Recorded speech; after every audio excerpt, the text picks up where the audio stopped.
Kan pernah ada seorang, ini kisah nyata, seorang pemuda tobat. Terus diarahkan pada seorang syekh. Begitu diarahkan di syekh itu, kata syekh, ini benar kamu mau tobat. Kalau mau tinggal dengan saya terbatas. Yang ada cuma kurma, minum air putih. Gak apa-apa syekh, saya mau tobat. Tinggal di situ. Sehari, 2 hari, 3 hari. Begitu 3 hari, setan datang. Kadang-kadang setan itu datangnya kepada orang tobat gak seketika. Nanti, beberapa waktu, diarahkan kepada maksiat. Jadi kisah nyata, setan membisikkan kepada dirinya, guru kamu ini, syekh kamu, ini sabar banget, makan cuma kurma, air putih, kamu sudah mulai kuat, coba berbakti kepada gurumu, carikan makanan. Bagus awalnya. Keluar dia, carikan makanan.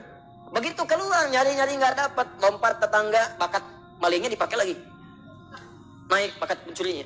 Nggak dapat, lewat lagi, begitu rumah kedua, belum manjat, sudah mencium bau enak, bau makanan. Manjat dia ke atas tembok, begitu manjat, lihat ada tungku, ya. Di situnya di atasnya kemudian ada satu panci, ya. Kemudian dia ke situ, begitu dibuka, Allahu Akbar, 3 terong, enak banget kayaknya, baunya, yang sudah matang. Ya dibisikkan ke telinganya, coba dulu aja, kalau enak, ambil. Berikan kepada gurumu. Syekhmu kan orang terkenal di sini. Kalau cuma ngambil dikasih tahu buat gurumu, pasti orang paham. Baik, nah begitu proposalnya tuh. Akhirnya dia coba dikunyah. Begitu dikunyah kemudian, nah karena dia sudah tobat, itu ada petunjuk di hatinya. Jadi kalau orang sudah bersih itu kemudian berbuat maksiat, nanti ada yang namanya burhan mirabbi. Ya petunjuk Allah, seperti Nabi Yusuf menerima burhan, ini salah. Ya cahaya kebaikan yang diberikan oleh Allah kepada seseorang yang tergerak berbuat maksiat. Di hatinya mengatakan jangan lakukan itu salah. Nah dia begitu, jangan lakukan itu keliru, itu salah. Begitu mendengar suara tadi dia muntahkan, ini kisahnya tadi muntahkan seketika. Dan dia lari. Dan dia ingin ceritakan kepada gurunya bahwa dia berbuat salah. Dia pengen dituntun, salah saya pengen tobat. Balik lagi. Begitu balik lagi ke tempat gurunya, qadar Allah, begitu pulang ke masjid gurunya, ternyata gurunya sedang berhadapan dengan seorang perempuan. Di luarnya ada bapaknya nunggu, seorang laki-laki tua. Begitu sedang berhadapan, lihat anak muda tadi dipanggil, ya bunaya ta'ala, anak sini, sini. Ya, begitu datang, diceritakan sama gurunya, ini ada seorang perempuan datang pada saya, dia baru ditinggal wafat oleh suaminya, selesai masa iddahnya. Dia datang pada saya untuk dicarikan jodoh. Saya tawarkan pada kamu, maukah engkau menjadi jodohnya? Nah, kalau anda dalam situasi seperti itu tuh, wah, udah datang mau taubat, masuk masjid ada durian, tuh kan? Wah, perempuannya cantik, tinggal wafat kemudian oleh suaminya, belum ada keturunan dan seterusnya, baru aja menikah, selesai masa iddah, ditawarkan pada anda, mau nggak? Lalu laki-laki ini berkata, guru, saya khawatir tidak bisa memberikan apa yang membutuhkan, saya saja kesini numpang. Apa jawab gurunya? Kamu nggak usah khawatir, dia diwarisi harta yang sangat banyak, dia kesini hanya mencari pria soleh yang ingin jadi suami yang mampu membimbing dia ke surga. Kira-kira kalau ada jawaban seperti itu, apakah anda bersedia atau tidak menolak sama sekali? Baik, maka sama seperti anda, diterimalah kemudian lamaran itu, ternyata bapak tua tadi yang di luar, bapak si perempuan tadi, dibawa ke dalam, kemudian diakadkan, setelah selesai pulanglah ke rumah. Kisah belum berhenti, begitu keluar rumah, digandeng erat tangannya tuh, jalan, lewat ke rumah tadi yang naik pagar itu.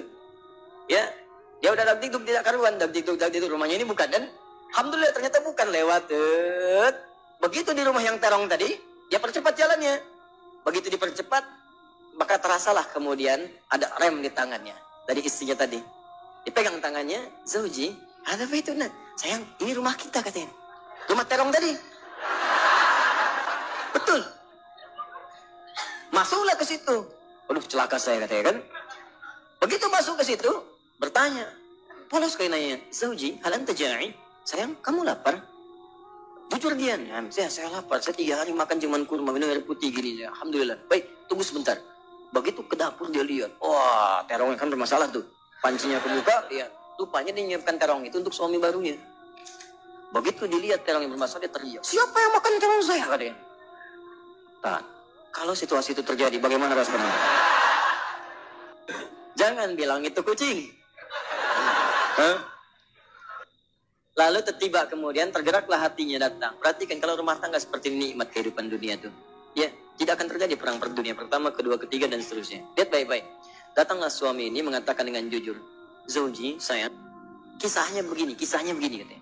Aku ini sebetulnya mencarikan makanan untuk guruku. Lalu setan membisikkan sampai tiba-tiba ke sini aku buka ada terong, aku cicipi. Tapi demi Allah, tidak aku telan, aku muntahkan karena takutku kepada Allah. Sampai aku kembali tadinya mau tobat. Sama guru dipanggil suruh nikah sama kamu. Sampai ke sini. Dia jelaskan semua kisahnya. Apa yang terjadi? Kalau ibu mendengar kisah tadi, apakah ibu akan balik lagi kepada guru mengatakan? Kalau ini terjadi pada setiap perempuan, maka damailah kehidupan di rumah tangga dan di bumi. Tenang kehidupan di bumi. Perhatikan kata perempuan ini. Apa yang dia katakan? Bagaimana anugerah Allah diberikan pada pemuda yang tobat ini. Ahli maksiat, tobat, dapat ketenangan, dan apa hasilnya? Perhatikan. Wallahi, demi Allah. Secuil terong yang engkau muntahkan karena Allah itu, maka Allah ganti dengan seluruh terongnya, panci tempat terongnya, rumah tempat terongnya, plus pemilik terongnya. Wallahi, secuil terong yang kau muntahkan karena Allah itu, maka Allah ganti dengan seluruh terongnya, panci tempat terongnya, rumah tempat terongnya, plus pemilik terongnya.